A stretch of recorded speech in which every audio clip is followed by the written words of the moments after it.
Let's go. Trades for round 16. I just wanted to shout out the great man, Jamie Brown, in out. We're going to clearly be following this squad all the way to rank 1 overall. He's in a great position team value wise. I had a look at trades as well. Sitting there with 6, so he's used 30 so far. After round 15, I just had to point this out. The great man absolutely loves Valence Tafade. Got him in a bunch of weeks ago, traded him out in round 14, traded him back in round 15. Let's go. Let's go. Valence Tafade not playing this week either, so yeah, big news there. But yeah, pretty good across the season. Got into what rank? 1,000 in round 5, into 469 round 6, and has been hanging there. So let's see where he's at, and then we'll go through our trades there, which will be pretty quick today, guys. So thanks for checking in and seeing where our trades are at in the People Squad and mine. But in terms of numbers this week, we got Hopgood, Bateman, Hines 3, Manu 4, Buller 5, Drinky 6, Oluwapu 7, Lukey 8, Ponga 9, Turpin 10. Okay, that's not too bad. It means we can make a couple, potentially, 1 or 2.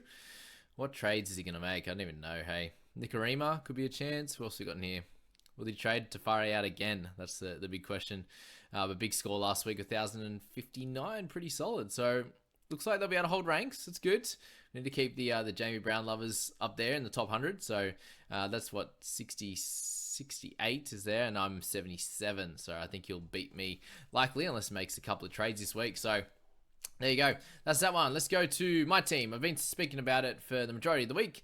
And, God, the amount of guns on that interchange and emergency is just sad. It's just sad. I am going to be playing with 11 this week. Unless something changes. You know, Matto might get moved or something like that into the back row or the middle. I might look at making that trade. It would be from Cook if I decide to do that. But we'll definitely make that decision a little bit later in the week if we can. Which we definitely can because, yeah. He's on a buy. We can go from there. So, yeah, that's probably where I would go, to be honest with you. Not super keen on the Butchers or the Sorensens of the world. But, yeah, but Matto would be a great player across, multitude of positions there. Given he is that dual position as well, 756k, that would be my only one I would do. But that would leave me with 4 trades, and I'm not super excited with that going into next week. Cook does miss a lot of rounds, though. My other thoughts in the next couple of weeks are bringing in Tanner Boyd to be able to play as hooker in round 19, which is something I don't have. So if I was to make that trade this week, to Madison, then I would be making another one in the next few. Probably have to be closer to round 19 then for Tanner Boyd, and he'll be able to play out the rest of the year with no buys left. Covers half, obviously, the hooking position as well. So that's the general thoughts at the moment. Guys, I'm looking to do well. Obviously, Nico Hines. A lot of people won't have him still. I think he'll get to about that 65-70% in the top 5,000. So we're going to need a big score from him. Someone like Penasini is obviously a little bit more of a pod as well. If he can score great, that would be awesome. I'm not counting on it, but that would be great. And then guys like Joey Manu as well. He's not completely fully owned, and I think a few people will be annoyed with his scoring of recent time. And we do need a 50 plus from Trent Leoro, and obviously a 50 plus from Terps. If we can do that, we'll probably only just fall out of the top 100. I'd say maybe 110, 120. But this is a long-term thought, a long-term strategy for my side to be able to score better. Think about it this way. If one of the mids happens to get anywhere between 40 and 60, I've got to think, is my saved trade this week? Can I make that up pretty comfortably across the season? I think it's a big, big yes that I can do that for sure. 1 week of pain for, most likely, unless it's Madison, a non-keeper that we're probably going to have to trade out eventually anyway. You're looking at, keepers, amount of keepers in the side. Majority of my interchange is, so 8 of those guys there.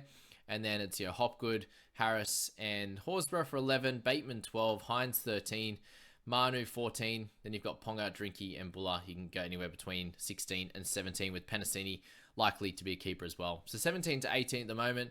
I think I would be wasting trades. As I said, guys, you've got 13 rounds coming into this week, and I would have had 14 trades left, which I think is pretty yuck. It's very low, and I think that's going to hurt me at some point through the year. Hence why I'm likely to just make the one trade, cop the loss this week, but for gains in future weeks, especially next week, I think I'll be set up pretty well for that one there if everyone backs up. People Squad has made one trade. They've gone Cody Nikarima to Kalen Ponga, so no Hines in this one. We do have a bunch of those, obviously the Dogs players with Preston and Oluwapu there, who are going to be out next week along with Buller. Who else we got out next week? Bateman, so there's 4. Yeah, so 4 out next week. and then whoever doesn't back up. So we've got Grant, we've got Payne Haas, Walshy there, and Moses, Cook. There's lots of guys that could potentially not back up. So yeah, the one trade this week to obviously miss out on Hines' big score most likely. It's probably a better idea, to be honest with you, because next week we would lose a lot of those points that we gained this week if we did make that big trade for Nico. But playing with 12 for the People squad, I think we'll make some ranks this week. Unless Hines goes 80 plus, then I think that will be pretty solid. Apparently some news that Moses Leota is out this week, which means surely James Fisher-Harris gets some big minutes and is able to score pretty well. But that remains to be seen. Got Billy Smith starting in there. Hopefully he does play and he's not a late out either. Otherwise that would be very frustrating. But that's where we're at with the two teams, guys. And obviously we're going to follow the Jamie Brown Enjoyer just for a bit of a laugh. And hopefully they can do really well across the rest of the season. So we're past halfway, guys. I wish you all the best of luck heading into round 16. It's always fun watching the 5 games when you have a couple, 2, 3, 4 players in each of the games, which is awesome. So enjoy that. See you later.